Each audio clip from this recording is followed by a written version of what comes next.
I never thought we'd be making Virtual Cottage 2. Hi, this is me. And these are my in-laws. And we're driving to demolish an old chicken coop.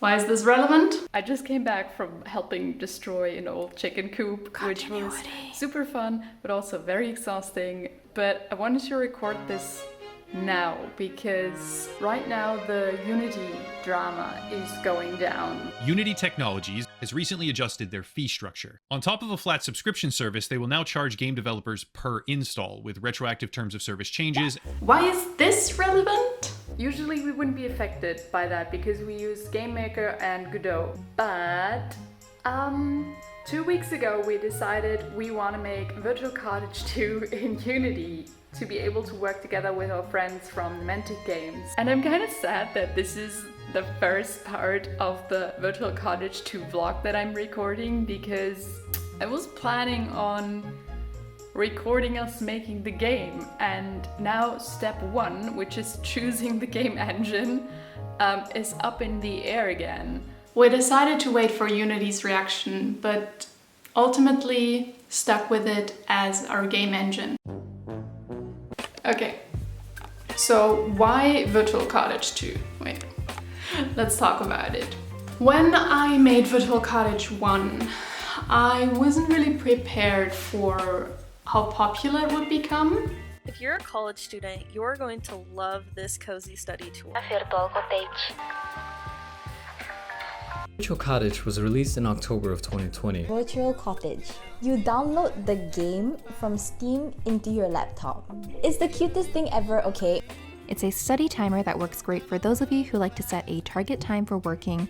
But suddenly there was this huge amount of people all using the small program that I had made. I felt like I owed it to them to make it better and improve it. Also, you've probably seen the video. I saved out all of the 10 backgrounds that I had at that point and just mashed them into the project with a bajillion if statements. By the way, I at least got the activity text working. I couldn't figure out how to freaking close the pop-up. When it goes down to 1 minute, it still says minutes. It looked like there was a party happening outside and you weren't invited. Use C++ in the options for... So Virtual Cottage is still mostly held together by hot glue and dreams. And every time I wanted to add a new feature or change something, I had to take the entire program apart and rebuild it. And that took a lot of time for like teeny tiny changes, but like every one of those little changes took me days because I didn't know how to build programs for additional features. And yeah, on the one hand there was this pressure to improve the game, but on the other there was this huge amount of time that I had to sink into the project every time I wanted to add even a tiny little thing. And like that was already a bad mixture. And then combining that with that Virtual Cottage was making like not as much money as our other games. Because it was free, right? And I don't want to talk down the people that donated on itch or bought the DLCs. Thank you, thank you, thank you. But that was just not enough to finance development. And then because, yeah, I've already said it, development didn't look very optimized. So that's why we were making it from scratch and building it in a way where we can have Pomodoro timers or customization without taking the whole thing apart every time.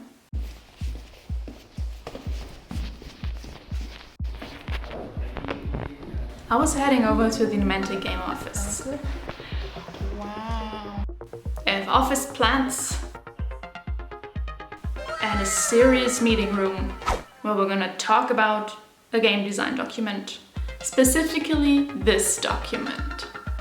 The days before the meeting, Joseph and me basically skimmed through the Steam forum, Discord and itch page and noted down all of the feature requests and ideas for Virtual Cottage that we've gotten over the years. This was gonna be the basis for our game design document. We are meeting with our friends from Gamedev Games in half an hour, or like more like 20 minutes, to start off Virtual Cottage 2. I'm very excited because we have a lot of like really cool stuff planned, and it kind of feels like we actually have the resources to make like a full game, and we're not super limited. We still have a lot of limitations though, but I'm very excited to work with them. And this might be a good point to quickly talk about who Gamedev Games are, because most of their team graduated from the same university as us, and we're friends with the two founders, Julian and Basti. We also worked on projects with them in the past. So basically, they're cool people making cool stuff, and our skill sets have matched very well in the past. So I'm probably not gonna bring the camera to this first meeting. If anything interesting happens, I may record it on my phone, but I also want to ask the guys if it's okay that I film in their offices before. Then we had the meeting. Regarding Virtual Cottage 2. Wait, let me bring you up a bit more. So, it's been 3 or 4 days since we kind of kicked off this whole project, and Gamedev Games have already come up with a really cool way of how we can do the timers. So now we have a stopwatch which counts from 0 up to like infinity, which is basically the infinity timer that people want to have. We have a Pomodoro timer, and we also have the normal Virtual Cottage timer, and they came up with this really cool concept, and also without the UI being overwhelming but still having enough details so that people can customize their experience. So all of that is going great. One thing that's not going so great, I don't want to say it's not going great because I kind of expected us to get tripped up on this step, is 2D lighting. What I've done in Virtual Cottage, because I love these, like when the light comes through the window in the afternoon and you get these really nice like hard shadows. This is what I want in Virtual Cottage. This. I freaking love that. But that is something you can only do in 3D. So what I've done in Virtual Cottage is I've drawn 18 frames of just the light. And because you don't really look at Virtual Cottage for like hours, right? When it jumps from frame 17 to 18, like that jarring transition, you don't really notice it. However, frame by frame animation is not really a very good solution, and that only worked because Virtual Cottage, like, there wasn't customization, and that is also why there was no customization, because the lighting was fixed, and then if I change things that are touched by the light, then the illusion breaks. So now we're committed to customization. And what Julian's already done is like tried out some God rays that come through the light, and what we can do is like fiddle around with the background, fiddle around with the cottage color, and like make the day and night cycle like that. But I really want to have that light. One of my hopes was that we could somehow do, wait, let me actually bring it over, do some sort of mask. The light is only supposed to happen on this table surface, right? So all of this other stuff should be in shadow.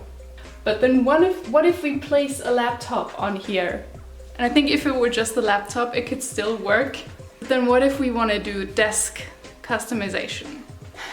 I haven't had breakfast, Joseph's at an appointment, and I'm alone in the office. I think I'm just gonna grab a pen and some sketch paper and go to a coffee shop and just think this through. Let's do that.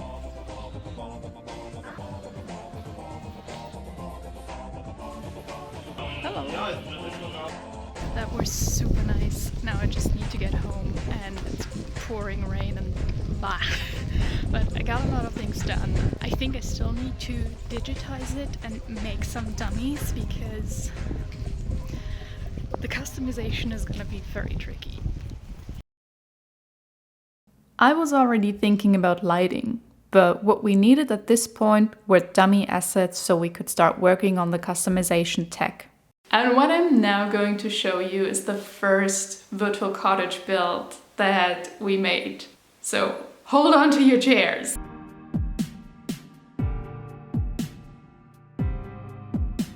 The big one, the thing that everyone requested. And the one feature I could never do in Virtual Cottage 1 because of just how it's set up. Should I let you in on a secret? Come close. I didn't want to add customization to Virtual Cottage for the longest time. Because I know your ADHD brain, okay? So many people requested that if they can click on things that they should move and like make sounds and like, no! The point is that Virtual Cottage should like help you get into the flow and be a distraction-free environment, right? So the last thing I want to give you is the Click Distraction Simulator 2000. But it is the most requested feature and I see the point.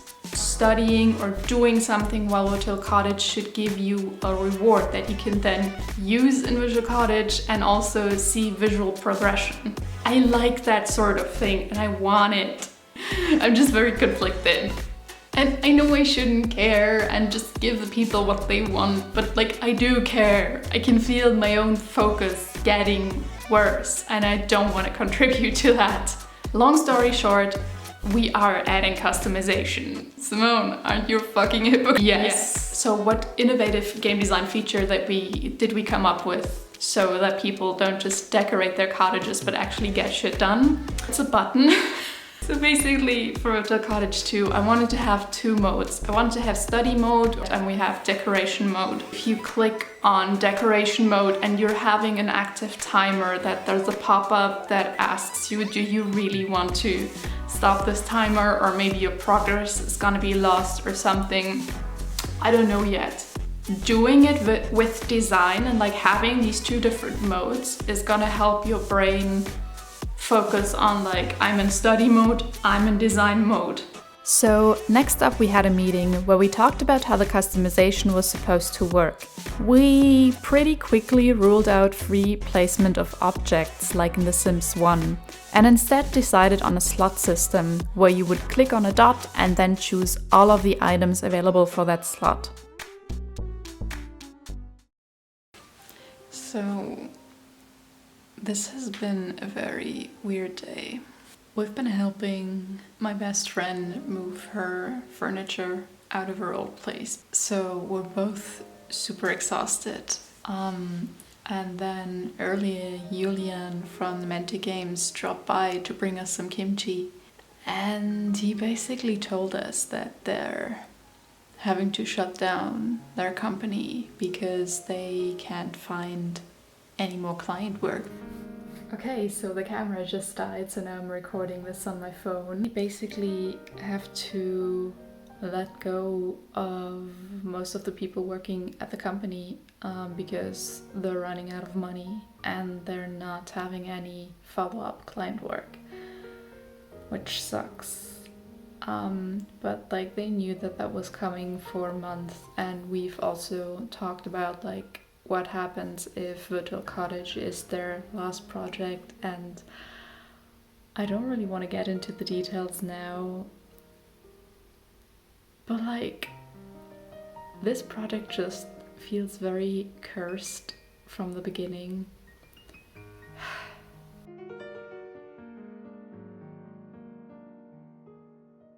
I've been having a lot of trouble coming up with the look of Virtual Cottage 2 because I want it to look like Virtual Cottage 1, but I don't want the cottage to be the same. The 3 attempts I've made of like drawing the cottage have all failed. So my plan for today is to get out of the Duodeney office and drive over to Mente Games. And my plan is just to sit there and pretend to be a concept artist and do concept art, and hopefully by the end of the day I'll have a concept for what the cottage in Virtual Cottage 2 is gonna look like. Let's go!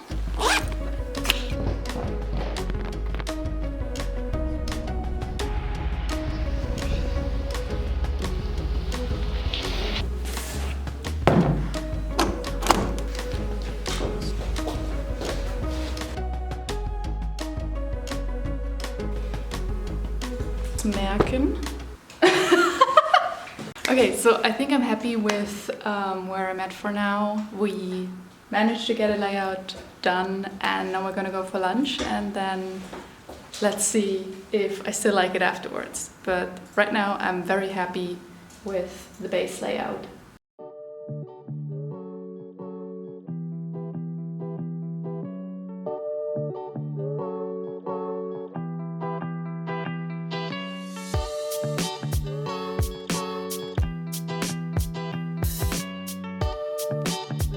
The day I spent at Gamemaking Games was super productive, and that feels kind of bad to say because Joseph and me usually work from home, but when the two of us are working on the game, there's always stuff that comes up in between. So just going to the Mantics, working for 2 hours without interruption was really helpful, and I made 3 cottage layouts. Yeah, and ultimately at the end of the day, I ended up with a layout for the cottage in Virtual Cottage 2. I'm still super excited about it, and yesterday I sat down and just drew a bunch of furniture items. Next Wednesday, when I visit Gamemaking Games, we can hopefully implement that, and then I can customize the cottage in-game. So the cottage layout is final now. And I've done, for all of the spots that you will be able to customize, I've done a minimum of 2 items. And my goal for today is that Julian and I can figure out how we're going to group the customization. Will you be able to have, for example, a side table and then be able to put different items on the side table, but then also change the color of the side table? I think you can see how this can balloon really quickly with details. So yeah, see you in a bit.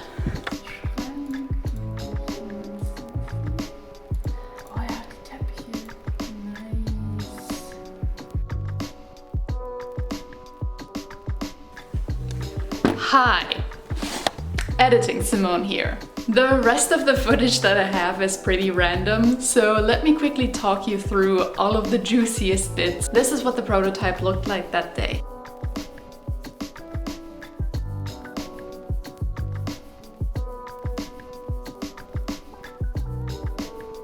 Then Julian showed me how we could make some lamps. Ja, das sieht cool aus mit der Lampe. Then I took some items and rendered them to almost completion. And this is just to give us an idea of what the final cottage is gonna look like if all of the items are not sketchy anymore, but prettied up. And then we had a really long discussion about how the customization was supposed to work. And this is what we came up with.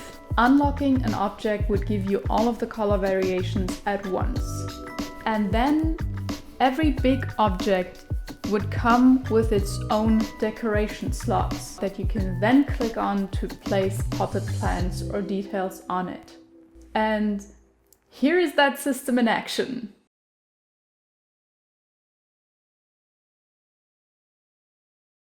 Yeah, don't look too close, we still need to work on that, okay? That's where we have to wrap up.